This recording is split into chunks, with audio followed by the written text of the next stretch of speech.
You need about 2 to 3 eggs that has been beaten.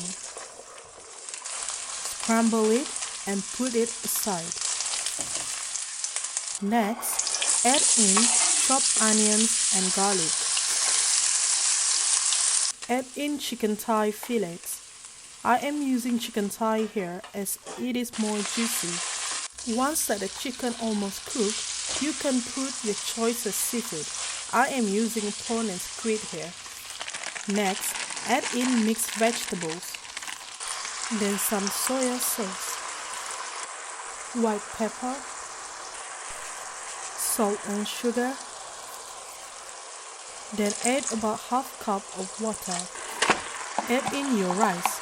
It is best to use overnight rice as your rice will be drier and it will end up nicely and not soggy. Keep on stirring the rice and then put back the scrambled eggs that we have put aside earlier. Add in chopped spring onions, sesame oil, lastly toasted sesame seeds.